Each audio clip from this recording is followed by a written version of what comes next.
ரஞ்சித் போன்ற டைரக்டர், அமீர் போன்ற டைரக்டர் உதயநிதியை கேள்வி கேட்க துப்பு இருந்துச்சா? நீட்டை ஒழிக்கக்கூடிய ரகசியம் எனக்கு தெரியும், பொய்யான வாக்குறுதி கொடுத்தல. குறைந்த விலை நிறைந்த தரம், தங்கள் தேவைகள் அனைத்தும் ஒரே இடத்தில். ஜெயச்சந்திரன். ஏதோ இவனுங்களுக்காக நடத்தப்பட்ட போராட்டம் நினைச்சுக்கிட்டு திமுக நபர்களும் திமுக சார்ந்த நபர்களும் போய் அங்கே ஒரு விஷயத்தை கட்டமைக்கிறதும் அங்கே போய் செருப்படி வாங்கினது தான் பெரிய ஹைலைட்டாக இன்னைக்கு தமிழ்நாட்டு மக்களில் பேசப்படுது. கட்சியோட ஸ்கோரை இதில் பண்ணலான்ற முயற்சி பண்ணாதீங்க. நான் டேரக்டாக சொல்கிறேன், இந்த ஜென்சி டிஎம்கேன்னு போட்டு வந்திருக்கீங்க டிஷர்ட். நீட்டுக்கான போராட்டத்தில் எங்க ராஜ்மோகன் அமைச்சர் வந்தாரு, எங்க சாதி வந்தது? ராஜ்மோகன் தலித்தா நான் தலித்தானே எங்களுக்கு தெரியாது. எழும்பூர் தொகுதியில் நின்னதுக்கு அப்புறம் தான் எங்களுக்கே தெரியும். ஓகே, ஒரு தலித். எங்க ஜனநாயகன் படம் வந்தது? அங்க ஏறின எவனுமே பிஜேபியை கண்டிக்கல, மோடியை கண்டிக்கல, ஜனநாயகன் படத்தை பத்தி பேச. அதுதான் நோக்கிறேன். இது நீட் போராட்டம் அப்படிங்கிறத தாண்டி தாவேகா எதிர்ப்பு போராட்டம் ஜனநாயக எதிரான போராட்டமா திரும்புதா அப்படிங்கிற ஒரு கேள்வி. அப்படிதான் திருப்பறதுக்கு முயற்சி எடுத்து தான் செருப்படி வாங்குறாங்க மக்கள்கிட்ட.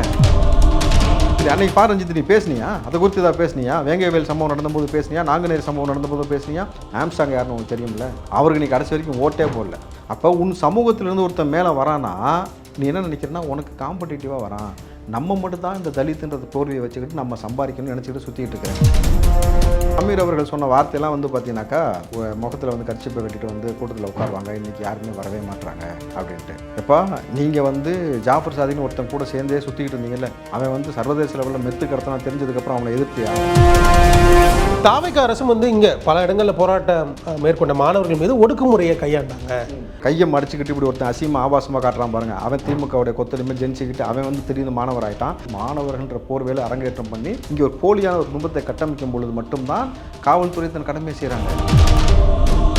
அமைச்சர் ராஜ்மோகன் அவர்கள் இன்னைக்கு மாலை அங்கே போயிருந்தார். இப்போ இதுக்கு முன்னாடி தரல, இவ்வளோ நாளாக இந்த போராட்டம் இங்கே தான் நடந்துருந்துச்சு, அதுக்கு எந்த ஆதரவும் தாவேகா சார்பிலேருந்து யாருமே போய் கொடுக்கல அப்படிங்கிற ஒரு கேள்வி எழுது இல்லையா? பேன் நீட்டு. ஸோ நான் பேன் நீட்டு நான் ஒரு முடிவெடுத்து அதற்கான வேலைகளை இங்கே செய்து கொண்டிருக்கிறேன். கல்வித்துறை அமைச்சராக இருக்கும் பொழுது நீ ஃபேர் நீட்டு கேட்டுட்டு கருத்து நான் போயிட்டா அப்போ நானும் ஃபேர் நீட்டு ஆதரிக்கிறேன்ற மாதிரி வந்துடுமா இல்லையா? நாம் தமிழர் முதல்வர் படத்தை மிஸ்ஸிங் அப்படின்னு சொல்லி வச்சுட்டு இன்னைக்கு காலையில் போராட்டம் நடத்துகிறாங்க. 15 வருஷமாக உங்களை மிஸ் ஆக்கி வச்சுருக்குது நீங்கள் தான். நாங்கள் ஆட்சிக்கு வந்ததுக்கப்புறம் முன்னாள் முதல்வரே மிஸ்ஸிங்கடா, அது தெரியுதா உனக்கு இல்லையா? Max Gold, cash for gold. Call 044-4545-4545. Fire media நேயர்களுக்கு வணக்கம். இன்றைய சிறப்பு நேர்காணலில் நம்மோடு தாவேகாலிருந்து திரு ராவுத்தர் இப்ராஹிம் நம்மோடு இணைந்திருக்கிறார். அவரிடம் பேசுவது நிறைய விஷயங்கள் இருக்குது, வாங்க பேசலாம். சார் வணக்கம். வணக்கம். அமைச்சர், அதாவது மத்திய கல்வித்துறை அமைச்சர் அவர்கள் இன்னைக்கு அவருடைய பதவியை ராஜினாமா பண்ணியிருக்காரு. சிஜேபியினுடைய இந்த கோரிக்கைகளை முன் வச்சு இந்த ப்ரொட்டஸ்ட் அப்படிங்கிற நடத்தப்பட்டுச்சு, அதில் அவர் ராஜினாமா அப்படிங்கிறது நடந்திருக்காரு. இதை எப்படி பார்க்குறீங்க? இதுக்கு முன்னாடி நம்ம மெயினாக பேச வேண்டியது இளைஞர்களுடைய வெற்றியை பற்றி. தமிழ்நாட்டை பொறுத்த வரைக்கும் இளைஞர்களுடைய தன்னெழுச்சியான அந்த ஒரு விஷயத்தினால எவ்வளோ பெரிய வெற்றி, எவ்வளோ பெரிய மாற்றம் ஏற்பட்டுச்சுன்னா, திருட்டு திமுக தோல்வி அடைந்தது. ஸ்டாலின் அவர்கள் எம்எல்ஏ கூட வர முடியாமல் கூப்பில் உட்காந்துருக்கிறாங்க. இன்றைக்கு திமுக நபர்கள் கதறி கொண்டிருக்கிறார்கள். இது இளைஞர்களுடைய வெற்றி. இந்த வெற்றிக்கு வித்திட்டவர் யாருனாக்கா நம்மளுடைய முதலமைச்சர் தளபதி ஜோசப் விஜய் அவர்கள். அதே போல் இன்றைக்கு பார்த்தீங்கன்னாக்கா மத்திய அரசில் இருக்கக்கூடிய ஒன்றிய அரசுடைய அமைச்சர் இன்றைக்கி ராஜினாமா செய்திருக்கிறார். இது இந்தியா முழுக்க ஒரு பெரிய அதிர்வலை ஏற்படுத்தியிருக்கிறது. பிஜேபி எப்படி இந்த விஷயத்தை முன்னெடுக்கிறாங்க? எத்தனை முறை இவங்க திருட்டுத்தனம் பண்ணாலும் நம்ம அதை சொன்னபோது அது செவி கொடுத்து கேட்குறதே கிடையாது. நீட்டுன்ற ஒரு விஷயத்தை இம்ப்ளிமெண்ட் பண்ணி அதன் மூலமாகத்தான் சிறந்த மருத்துவர்கள் வர முடியும் அப்படின்ற ஒரு வார்த்தையை சொல்கிறானாக்கா, அப்போ இது வரைக்கும் தலை சிறந்த மருத்துவர்கள் இருக்காங்கல்ல, அவங்கள நீட் படித்தா வந்தாங்க. தலை சிறந்த மருத்துவர்கள் இன்றைக்கி தமிழ்நாட்டை தாண்டி உலகம் முழுக்க பறைசாற்றக்கூடிய நபர்கள் யாராக இருக்கும், எல்லா துறையிலும் யாராக இருக்குனாக்கா அவன் இந்தியனாக இருப்பான், குறிப்பாக தமிழர்களாக இருக்கும். தமிழர் தான். உங்களுக்கு கல் தோன்றா மண் தோன்றா காலத்தில் முன் தோன்றிய மூத்த குடி தமிழ் குடின்னு சொல்லும் பொழுது இங்கிருந்து தான் எல்லா விஷயங்களும் நமக்கு கொண்டு போய் சேர்க்குறோம். அப்போது நீங்கள் அந்த பக்கம் நீங்கள் வட மாநிலத்தில் இருக்கக்கூடிய நபர்களுக்கு 4 வார்த்தை சேர்ந்தாப்பில் அவங்க பேசக்கூடிய இங்கிலீஷ்லேருந்து அவங்க நாலேஜிலேருந்து அவங்க எந்த அளவுக்கு இருக்கிறாங்கன்னு எல்லாருக்கும் தெரியும் பொழுது ஒரு எலெக்ஷனை கூட ஜனநாயக முறைப்படி நடத்தாமல் நீங்கள் ஊப்பிலெலாம் நீங்கள் பார்த்துருக்கலாம். ஊப்பினவொன்னே இங்கே உள்ள ஊப்பி ஞாபகம் வரக்கூடாது, உண்மையான ஊப்பியை சொல்கிறேன். அங்கே ஒரு ஆள் வெளியில் உட்காந்துருப்பார், அந்த மாநிலத்துடைய முதலமைச்சர் கையில் முத்தம் கொடுத்துட்டு போய் ஓட்டு போட்ட காட்சியில் நம்ம பார்த்தோம். உள்ளே போய் அவன் ஓட்டு மிஷினை கூட தொடல, அவங்க ஆட்கள் தான் ஓட்டு போட்டாங்க, இவங்க மையம் மட்டும் வச்சு விட்டு வெளியில் அனுப்பிச்சாங்க நம்மளுது. அப்போ எல்லா இடத்துலையும் ஜனநாயக படுகொலை நிகழ்த்தி கொண்டே இருக்கக்கூடிய பிஜேபி இந்த நீட்டுன்ற ஒரு விஷயத்தை வச்சு மாணவர்களுக்கு எவ்வளோ பெரிய அழுத்தத்தை ஏற்படுத்தி இருக்கிறது, எவ்வளோ பெரிய இதன் மூலமாக ஒரு ரெவன்யூவை ஜென்ரேட் பண்ணுறதை தாண்டி அவனுடைய நோக்கம் என்னவாக இருக்குது? ஒரே நாடு ஒரே தேர்தல். இந்த ஒரே நாடு ஒரே தேர்தலை தாண்டி ஆர்எஸ்எஸ் உடைய சித்தாந்தத்தில் அவங்க 100 வருஷத்துடைய அவங்களோட கனவு அஜெண்டா என்னன்னாக்கா இந்தியாவை ஹிந்துத்துவ நாடாக மாற்ற வேண்டும். அதான் அவனுடைய கனவு.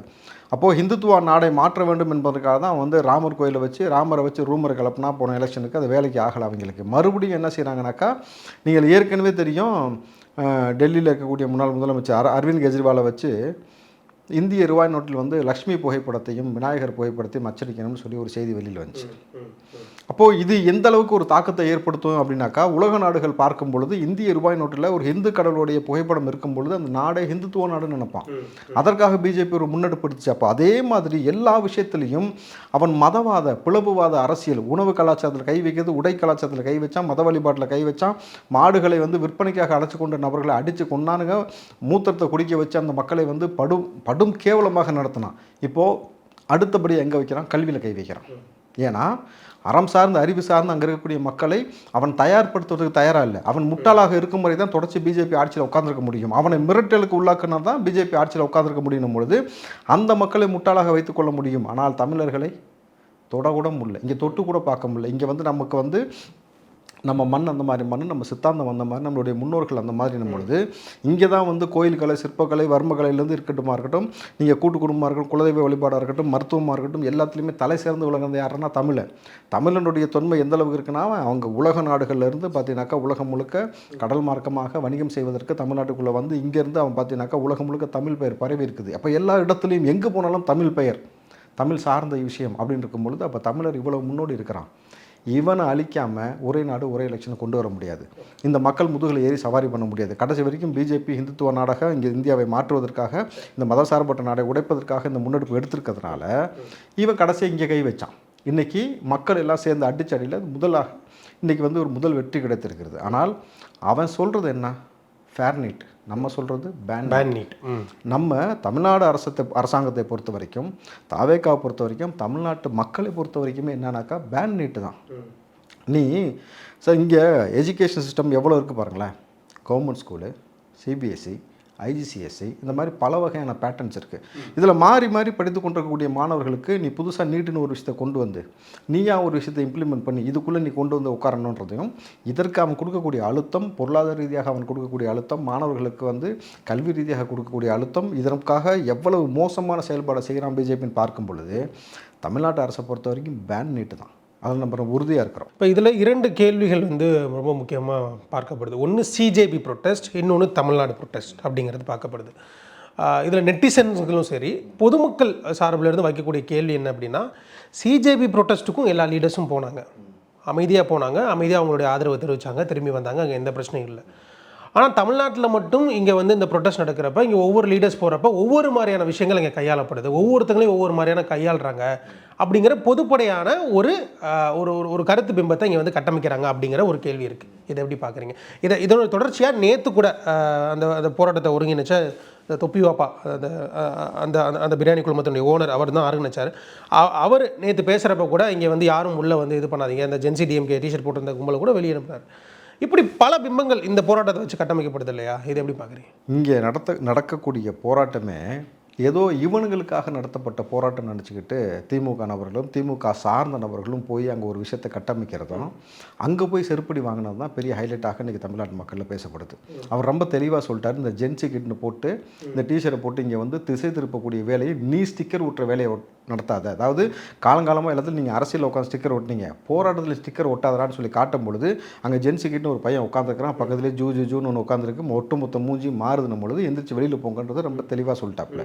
அது ஒரு விஷயம். திமுகவை பொறுத்த வரைக்கும் பார்த்தீங்கன்னா, அரசியலை இவர்கள் எப்படி எதிர்கொள்கிறாங்கனாக்கா, இங்கே இருக்கக்கூடிய தமிழ்நாட்டு மக்களை, அறம் சார்ந்த அறிவு சார்ந்து இருக்கக்கூடிய மக்களை, ஆமாம் நான் ப்ரௌடு கொத்தூஸ், நான் ப்ரௌடாக சொல்கிறேன், நான் பெருமையாக சொல்கிறேன், நான் திமுகவின் கொத்தடிமைன்னு ஒருத்தன் சொல்கிறானாக்கா, 2026 தான் கொத்தடிமைன்னு ஒரு கூட்டத்தை சொல்ல வைக்கிற அளவுக்கு முட்டாள்தனமான ஒரு நபர் தான் ஒரு தலைவராக அந்த பக்கம் இருந்துக்கிட்டு அந்த மக்களை வழிநடத்துகிறாங்க. ஏன் அதை நான் பதிவு பண்ணுறேனாக்கா, ஜென்சி கிட் யாருடைய கண்ட்ரோல் இருக்குன்னு உங்களுக்கு தெரியும். முழுக்க உதயநிதி அவர்களுடைய கண்ட்ரோலில் இருக்குது.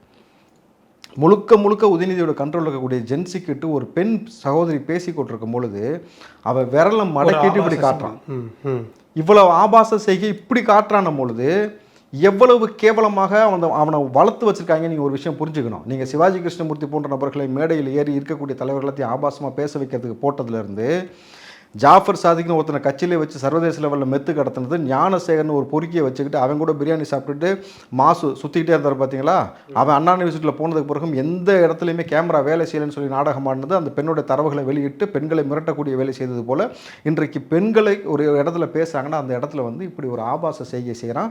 அதற்கு வித்துட்டு வளர்த்து விட்டு அவனுக்கு தலைவராக இருக்கக்கூடியது உதயநிதினும் பொழுது உதயநிதியை கேள்வி கேட்கறதுக்கு எவனுக்காக துப்பு இருந்துச்சா? நீ தானே சொன்ன நீட்டை ஒழிக்கக்கூடிய ரகசியம் எனக்கு தெரியும், பொய்யான வாக்குறுதி கொடுத்தல. இது இது ஒரு ஒரு ஒரு துணை கேள்வியை அதை ஆட் பண்ணேன். ஏன்னா இன்னைக்கு மதியம் அந்த நடந்த போராட்டத்தில் கம்யூனிஸ்ட் சிபிஐ சேர்ந்த வீரபாண்டியன் தோழர் அவர்கள் பேசுகிறப்ப கூட அங்கிருந்த ஒரு நிர்வாகியை பார்த்து இந்த கேள்வியை முன் வச்சார். உதயநிதி அவர்கள் வந்து நீட்டோட ரகசியத்தை தான் சொல்லுவேன்னு சொன்னார், எங்கே போனார், 5 வருஷமா என்ன பண்ணார் அப்படிங்கிற ஒரு கேள்வியும் முன் வச்சிருந்தார். கரெக்ட். அதாவது நீங்கள் இந்த மேடைகளில் ஏறி ரஞ்சித் போன்ற டைரக்டர், அமீர் போன்ற டைரக்டர், அதாவது என்னுடைய சகோதரர் வளர்ச்சியை பார்த்து நான் ரொம்ப பெருமைப்படுறேன், ஜாஃபர் சாதிக்கு சர்வதேச லெவலில் மெத்து கடத்தி விற்றான் பார்த்தீங்களா, தமிழ்நாட்டுக்கும் இந்தியாவுக்கும் மெத்து அறிமுகப்படுத்தினான் பார்த்தீங்களா, அவனை பார்த்து புகழ்ந்து பேசிய அமீர் அவர்களும் இந்த பக்கம் ரஞ்சித் போன்ற நபர்கள் வந்து அந்த மேடையில் ஏறி என்ன பேசுகிற, சாதியை குறித்து பேசுகிறேன். அது என்ன போராட்டம்? நீட்டுக்கான போராட்டத்தில் எங்கே ராஜ்மோகன் அமைச்சர் வந்தார், எங்கே சாதி வந்தது, எங்கே ஜனநாயகன் படம் வந்தது? அறிவுக்கு உங்களுக்கு சம்மந்தம் இல்லைன்னு உங்களுக்கு புரியுதா? முழுக்க நீ ஒரு திட்டத்தோடு உள்ளவர், அதுக்கு தான் அங்கே போய் செருப்படி வாங்குற. இந்த ஜென்சி கிட்ட வந்து ஒட்டாத, கோப்பையை ஒட்டின ஸ்டிக்கரை கொண்டு வந்து நீங்கள் ஒட்டாதான்னு அதுக்கு தான் சொல்லி வெளியே அனுப்பிச்சாங்க உங்களை. நல்லா புரிஞ்சுக்கோங்க எந்த அளவுக்கு மோசமான நிலைப்பாடு இவங்க எடுக்கிறாங்கனாக்கா. உதயநிதி அவர்கள் கொடுத்த வாக்குறுதி என்ன? நீட்டை ஒழித்து விடுவோம். கரெக்டாக நாங்கள் நீட்டை ஒழிச்சிருவோம், அந்த ரகசியம் எங்களுக்கு தெரியும், வந்தவுடனே ஒழிச்சிருவோம் கிழிச்சிருவோம்னு சொன்னது மட்டும் இல்லாமல் அன்றைக்கு திமுகவோடு கூட்டணியில் இருக்கக்கூடிய காங்கிரஸ், கம்யூனிஸ்ட், மார்க்சிஸ்ட், விடுதலை சிறுத்தை, தமுமுக, இந்தியன் யூனியன் முஸ்லீம், திக, வைகோ, இது போன்ற ஒட்டுமொத்த நபர்கள், ஒட்டுமொத்த கட்சியின் தலைவர்கள்ட்டையும் கையெழுத்து வாங்கி ஸ்டாலின் அவரும் கையெழுத்து போட்டு இதனோடு 80 லட்சம் மக்கள்கிட்ட கையெழுத்து வாங்கினாங்க. ஒருத்தர் 2 பேர்கிட்ட இல்லை, 80 லட்சம் மக்கள்கிட்ட, தமிழ்நாட்டு மக்கள்கிட்ட நாங்கள் நீட்டை ஒழிக்க போகிறோம்னு சொல்லி இதுக்கு நீங்கள் கையெழுத்து போடுங்கன்னு சொல்லி கையெழுத்து வாங்கி அதுக்கு ஒரு மாநாடு போட்டு மாநாட்டு திடல்லையே குப்பை மாதிரி அந்த குப்பையை வந்து குப்பையாக அந்த கையெழுத்து வாங்கின அட்டைகளை வீசி எறிஞ்சிட்டு போனால்தான் தான் உதயநிதி. இதை ஒருத்தரும் கேட்க துப்பு இல்லை. ஏன்டா அப்போ இத்தனை 80 லட்சம் மக்களை ஏமாற்றி, எல்லா கட்சி தலைவரையும் ஏமாற்றி, உன் அரசியல் ஆதாயத்துக்காக குடும்பமாக காலங்காலமாக வாரிசு அரசியல் செய்வதற்காக இவ்வளவு கேவலமான ஒரு பிழப்பு பிழைச்சிருக்கீங்களேன்னு இதை கேட்கறதுக்கு ஒருத்தனுக்கு மக்கள் இல்லை. அங்கே வந்து கலந்துக்கிட்ட டைரக்டர்னு சொல்லி பேசக்கூடிய நபர்களுக்கோ, திமுக நபர்களுக்கோ, அங்கே இருக்க வந்து ப்ரொட்டஸ்ட் பண்ண நபர்களுக்கோ எவனுக்கும் அதை பற்றி கேட்க துப்பு இல்லை. நடுங்குறானுங்க, பயப்படுறானுங்க. 5 வருஷமாக எங்கடா கிடந்தீங்க, கோமால கிடந்தீங்களா? பேசாமல் இருக்கிறதுக்கு ஒரு எலும்பும் பேசுறதுக்கு ஒரு எலும்பும் போடுவாங்க போல் இருக்கு. அந்த 5 வருஷம் கோமால கிடந்த நபர்லாம் திடீர்னு இன்றைக்கி வெளியில் வந்து இதற்காக நாங்கள் பேசுகிறோம். நீ கண்டிக்கணும், யார்டா கண்டிக்கணும்? நீட்டு யார் கைட்டில் இருக்கு? இது மத்திய பட்டியலில் இருக்கா, மாநில பட்டியலில் இருக்கா? மத்திய பட்டியல் இருக்குது. மாநில பட்டியலில் கொண்டு வரணுன்றதா தாவேகா அரசுடைய தீர்மானமாக இருக்கணும் பொழுது அப்போ இது முழுக்க ஒன்றிய அரசு பிஜேபி கண்ட்ரோலில் இருக்குது. அங்கே ஏறின எவனுமே பிஜேபியை கண்டிக்கலை, மோடியை கண்டிக்கலை. அவன் எவனுமே அங்கே கண்டிக்காம ஜனநாயகன் படத்தை பற்றி பேச. அதுதான் நோக்கிறேன். இது நீட் போராட்டம் அப்படிங்கிறத தாண்டி தாவேகா எதிர்ப்பு போராட்டம் ஜனநாயக எதிரான போராட்டமாக திரும்புதா அப்படிங்கிற ஒரு கேள்வி. அப்படி தான் திருப்பறதுக்கு முயற்சி எடுத்து தான் செருப்படி வாங்குறாங்க மக்கள்கிட்ட. நீ இப்படி பேசி தான் அழிஞ்சு போன திமுகன்னு முதல் விஷயம் புரிஞ்சுக்கணும். இளைஞர்கள் தன்னிச்சையாக உன்னை எங்கே உட்கார வச்சான்? ஸ்டாலின் அவர்களை எம்எல்ஏ கூட வரவிடாமல் தோக்கடிச்சு சட்டமன்றத்துக்குள்ளே வரவிடாமல் வெளியில் அனுப்பிச்சு வச்சிருக்காங்கல்ல. திரும்ப 16 அமைச்சர்கள், முன்னாள் அமைச்சர்கள் தோத்துட்டீங்கல்ல. சீனியர் மோஸ்ட் நபர்கள் யாருமே உள்ளே வர முடியாத அளவுக்கு செஞ்சு வச்சிருக்கிறாங்கல்ல. உதயநிதி இன்னைக்கு ஒரு கேள்வி கேட்டு ஓடி ஒளிகிறையில நாங்கள் என்ன கேட்குறோம்? நீட்டை மாநில பட்டியலுக்கு இருந்து மாநில பட்டியலுக்கு கொண்டு வரும் பொழுது தான் அதுக்கு ஒரு தீர்மானம் கிடைக்கும், அதுக்கு ஒரு முடிவு கிடைக்கும். அதற்கான வேலையை நாங்கள் செய்கிறோம். நாங்கள் வந்து நீட்டே வேணாம் அப்படின்றது நம்ம உறுதியாக இருக்கிறோம். ஆனால் நீ அங்கே உட்காந்துக்கிட்டு ஜனநாயகன் படத்தை பற்றி பேசுவதும், ஒரு பெண் பேசும்பொழுது ஆபாச செய்கை செய்கிறதும் தான் காலங்காலமாக திமுகவோட புத்தியாக இருக்குனாக்கா, இது முழுக்க அப்போது தளபதி அவர்களை, விஜய் அவர்களை, முதலமைச்சர் அவர்களை எதிர்க்கணும். இதுதான் உன் நோக்கம். அதை நீ எங்கே செய்யணும்? நீ சரியான ஆம்பளை, அதுக்கு தனியாக உன் கட்சியின் மூலமாக கூட்டம் போட்டு எதிர்த்து ஒரு போராட்டத்தை ஏற்பாடு பண்ண சந்திச்சு பாரு. ஆனால் நீ என்ன பண்ண? ஸ்டாலின் அவர்கள் என்ன பண்ணார்? செந்தில் பாலாஜி, எப்படி செந்தில் பாலாஜிலாம் ஒரு ஆள், இது கட்ட கேடுக்கெல்லாம் இது முதலமைச்சர் லிஸ்ட்டில் இது பேர் இருக்குன்னு சொல்லி சொன்னது யார் தெரியுமா? ஸ்டாலின் அவர்கள். ஜெயலலிதா மறைவுக்கு பிறகு யாரை முதலமைச்சராக கொண்டு வரலான்னு சொல்லும்பொழுது இது கட்ட கேடுக்கு இது பேர்லாம் வந்து லிஸ்ட்டில் இருக்குன்னு சொல்லிட்டு செந்தில் பாலாஜி செய்த ஊழலை கண்டுபிடித்தவனே நான் தான் அப்படின்னு சொல்லி பேசிட்டு அதே செந்தில் பாலாஜி அரசு செய்யும் பொழுது அனைத்து கட்சி கூட்டம் போட்டு கோயம்புத்தூரில் அனைத்து கட்சி கூட்டம் போட்டு கண்டன ஆர்ப்பாட்டம் செய்ய சொன்ன ஸ்டாலின் அவர்கள் அப்போ முழுக்க நீ அந்த மாதிரி பண்ணிகிட்டு இருக்கல, வா களத்துக்கு வா. இந்த மக்கள் உனக்கு சரியான பாடம் புகுத்தி வச்சுருக்கிறாங்க. அப்படின்னும் பொழுது எதை பற்றி பேசணுமோ அதை பற்றி பேசுவதற்கு போதிய அறிவு இல்லாமல் திராணி இல்லாமல் இன்றைக்கி தனித்து சுடுகாட்டில் விடுபட்ட புனம் மாதிரி உட்காந்துக்கிட்டு அதுலேருந்து 4 பேர் வந்து எந்திரிச்சு வந்து உட்காந்துக்கிட்டு ஜனநாயகன் படத்தை குறித்து பேசுவது, அப்போது அந்த மாணவர்களை கொச்சைப்படுத்துகிற, அந்த மாணவர்கள் போராட்டத்தை கேவலப்படுத்துகிற, அந்த மாணவர்களுடைய நோக்கத்தை திருடுற, காலங்காலமாக திருடியே பழக்கப்பட்டவனி. எதை தெரியுமா சொல்கிறேன்? சூரியன்றது பொதுவானது தானே தம்பி, இயற்கையாக இருக்கிறது தானே. அது இவங்களுக்கு உரியது மாதிரி கொண்டு போய் இவன் மூஞ்சி லேபிளை ஓட்டிட்டு சூரியனால இவங்க தானே சுற்றிட்டு இருக்காங்கல்ல. அதே மாதிரி இன்னொரு ஆள் நீளம்ன்றது பொதுவான வண்ணம் தானே, வானமே நீளம் தானே. அதுக்கு வந்து இன்னொரு ஆள் அது வந்து என்னுடைய கலர்னு சொல்லிட்டு சுற்றிக்கிட்டு இருக்கிறான். புரியுதுங்களா? அடுத்தவனுடைய இதில் கொண்டு போய் திருடுறதா உன்னுடைய வழக்கமாக இருக்குது. நீ உருவாக்கு. தளபதி விஜய் அவர்கள், இதை முடிச்சிடறேன், தளபதி விஜய் அவர்கள் சொந்தமாக கட்சி ஆரம்பித்து ஒரு கோட்பாடு ஒரு கொடி ஆரம்பித்து இவ்வளோ இளைஞர்களோடு இன்றைக்கி வந்து 2 வருஷத்தில் உட்கார்ந்து முதல் முறையாக எந்த கூட்டணி இல்லாமல் சட்டமன்றத்துக்குள்ளே போகும்பொழுதே முதலமைச்சராக போன ஒரே தலைவன் தளபதி விஜய் அவர்கள். தாவேக அரசும் வந்து இங்கே பல இடங்களில் போராட்டம் மேற்கொண்ட மாணவர்கள் மீது ஒடுக்குமுறையை கையாண்டாங்க.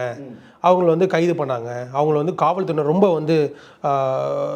ரொம்ப ஒரு அன்ரெஸ்பான்சிவாக வந்து அவங்கள வந்து ட்ரீட் பண்ணாங்க அப்படிங்கிற ஒரு குற்றச்சாட்டும் இந்த போராட்டக்காரர்கள் சார்பாக வைக்கப்படுது இல்லையா?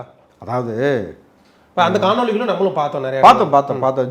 ஜூன்னு சொல்லியிருக்கிற சுற்றுறதும் அதெல்லாம் வந்து திடீர்னு வந்து மாணவராக மாறிடுச்சு. மாணவர் போராட்டம்னு ஏற்கனவே கலந்துக்கிட்ட இடத்துல மேயர் பிரியாவும் அதுக்கப்புறம் சேகர் பாபுலாம் வந்து கலந்துக்கிட்டாங்க. அவங்களாம் மாணவராக மாறிட்டாங்க. புரியுதுங்களா? கையை மடிச்சுக்கிட்டு இப்படி ஒருத்தன் அசியமாக ஆபாசமாக காட்டுறான் பாருங்கள், அவன் திமுகவுடைய கொத்தடிமை ஜென்சிக்கிட்டு அவன் வந்து திடீர்னு மாணவராயிட்டான். இந்த மாதிரி திருட்டுத்தனமான சில நபர்களை வைத்துக்கொண்டு இந்த மாதிரி ஒரு கூட்டத்தை மாணவர்கள்ன்ற போர்வேலை அரங்கேற்றம் பண்ணி இங்கே ஒரு போலியான ஒரு பிம்பத்தை கட்டமைக்கும் பொழுது மட்டும்தான் காவல்துறை தன் கடமையை செய்கிறாங்க. அதே சமயத்தில் இன்றைக்கி அமைச்சர் ராஜ்மோகன் மிக தெளிவாக சொல்லியிருக்கிறார், காவல்துறை மாணவர்கள் மீது எந்த ஒரு அடக்குமுறையும் கையாளக்கூடாது. அமைச்சர் பொது வழியிலிருந்து பொது ஸ்டேட்மெண்ட்டே கொடுத்துட்டாரு. அப்போது மாணவர் போராட்டத்தில் இருக்கக்கூடிய திருநை யாருன்னு போலீஸ்க்கு தெரியுமா தெரியாதா? இவங்க என்ன சொல்லுவாங்க தெரியுமா? காலங்காலமா சூரியனை பார்த்தா நாய் குலைக்குதுன்னு சில காணொலி சார் மெயினாக சொல்லணும் சார். இல்லை இதை சொல்லிடுறேன். இல்லை நான் சொல்லிடுறேன். சூரியனை பார்த்தா நாய் குலைக்குதுன்னு வாங்க. புரியுதுங்களா? காவல்துறையில் நாய் வளர்க்குறதே திருடனை கண்டுபிடிக்கத்தான். அப்போது ரொம்ப இந்த மாதிரி இல்லைன்னா சொல்கிறேன் சார், திருட்டு பயில பார்த்தா நாய் குலைக்கு தான் செய்யும். இல்லை வெளிப்படையாக தெரிஞ்ச விஷயம் தானே, மக்களுக்கு அதை சொல்லணும்ல. வாங்க. இல்லை நம்ம இப்போ நிறைய கல்லூரி இப்போ கோவை பகுதிகளில் இருக்கட்டும், இல்லை வந்து இங்கே சென்னையிலே நம்ம சில இடங்களில் பார்க்கட்டும், கம்யூனிச கொடிகளை வைத்து போராட்டம் மேற்கொண்ட மாணவர்களை காவல்துறையினர் ஒரு விதமாக தான் கையாண்டாங்க. ஸோ அதையும் நம்மளால் பார்க்க முடிஞ்சு இல்லையா? அதை தானே இவங்க முன் வைக்கிறாங்க. எங்கள் மாணவர்கள் நீங்கள் வந்து ஒழுங்காக கையாண்டீங்களா, போராட்டம் செய்கிறதுக்கு அவங்கள ஒழுங்காக அலோவ் பண்ணீங்களா அப்படிங்கிற ஒரு கேள்வி முன்வைக்கிறாங்க இல்லையா அவங்க சார்பில்? இன்றைக்கி அமைச்சர் அதனால தான் வந்து இது போன்ற விஷயங்கள் வந்து செய்யக்கூடாதுன்றதை காவல்துறைக்கு மிக தெளிவான விஷயத்தில் புரிய வைக்கிறாங்க. மாணவர்கள் மீது எந்த ஒரு அடக்குமுறையும் நீங்கள் செய்ய வேண்டாம். மாணவர்கள் போர்வையில் இருக்கக்கூடிய திருட்டு நபர்களை தான் கைது செய்யணும். நீங்கள் திமுக ஆட்சியில் அண்ணா யூனிவர்சிட்டியில் போனவன் யார் சார்? அவனை கேட்டாக்கா திமுக அனுதாபி. நீங்கள் அந்த மாணவர்கள் மீது கை வைத்தது, பாலியல் திமிரல் செய்தது, அன்றைக்கு மாணவ பிள்ளையோடைய பெண் பிள்ளையோடைய தரவுகள் வெளிவந்தது, அன்றைக்கி சிசிடிவி வேலை செய்யலைன்னு சொன்னதெல்லாம் யார்? அன்றைக்கு வேங்க வேலில் மலம் கலந்தது யார்? மாணவர்களை வந்து திமுக ஆட்சியில் மாணவ பிள்ளைகள் நல்லா படித்ததுக்கு வெட்டினது யார்? நாங்குநேரி சம்பவம் இருக்குது, உதாரணம் இருக்குது.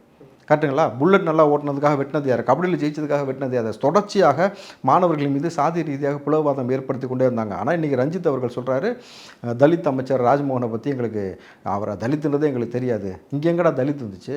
இங்கே எங்கே சாதி உள்ளே வந்துச்சு? இங்கே எங்கேருந்து வந்துச்சு? அமைச்சர் நீங்கள் எத்தனை அமைச்சர்கள் இங்கே இருந்தாலும் உனக்கு அது கண்ணுக்கு தெரிய போகிறதில்ல. உனக்கு தெரிஞ்சதெல்லாம் என்ன? ரெட் ஜெயிண்ட்டு 2 பட வாய்ப்பு, அவ்வளோதானே. இது தவிர்த்து உனக்கு எப்படி தெரியும்? அந்த களத்தில் எத்தனை நபர்கள் இருந்தார்கள்? இன்றைக்கி வன்னியரசு தோழர் சொல்லியிருக்கிறாரு, எங்களுக்கு எட்டாக்கனி, அதாவது மிட்டாய் கடையை பார்த்த பிள்ளைகள் இயங்குவது போல இயங்கி கொண்டிருந்தோம். 4 நூற்றாண்டு கடந்த பிறகும் எங்களுக்கு அதிகாரம் என்பது கிடைக்கவே கிடைக்காது நினச்ச பொழுது இன்றைக்கு முதலமைச்சர் விஜய் அவர்கள் வந்தது, அதிகாரத்தில் பகிர்வு கொடுத்து என்னை அமைச்சராக்கியிருக்கிறாரு.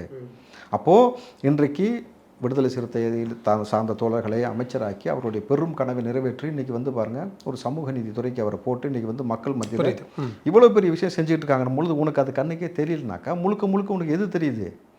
பிளப்புவாத அரசியல் செய்து கொண்டு அதில் வந்து மாணவர்கள்ட்ட ஏறிக்கிட்டு அங்கே ஸ்டிக்கர் ஒட்டுறல. நீ தனியாக ஒரு ஆர்ப்பாட்டத்தை ரெடி பண்ணு, வா, களத்தில் சந்திப்போம். திமுக ஆட்சியில் நடந்த விஷயத்தையும் இப்போ தாவேக்கா நடக்கக்கூடிய இந்த ஆட்சியில் வந்து லஞ்சத்தை ஒழிச்சிருக்கோம், ஊழலை ஒழிச்சிருக்கோம், திருட்டு பயில அரெஸ்ட் பண்ணிக்கிட்டு இருக்கிறோம், டாஸ்மார்க்கை மூடி கொண்டு இருக்கிறோம், மாணவ பிள்ளைகளுக்கு பாதுகாப்பை ஏற்படுத்துகிறோம், கல்வியில் ஒரு பெரிய மாற்றத்தை ஏற்படுத்துகிறோம், இன்றைக்கி திருட்டுத்தனம் பண்ணக்கூடாதுன்னு பெண்கள் சிங்க பெண்கள் திட்டத்தை கொண்டு வந்து அறிமுகப்படுத்துகிறோம், பல விஷயங்கள் தொடர்ச்சியாக செஞ்சுக்கிட்டே இருக்கிறோம்ல. வா, நீ பண்ண ஆட்சியும் நான் பண்ண ஆட்சியும் பேசுவோம். தாவேக்கா போராட்டத்துக்கு அனுமதிக்கல, முதல்வர் விஜய் வாய் திறக்க மாட்டேங்கிறாரு.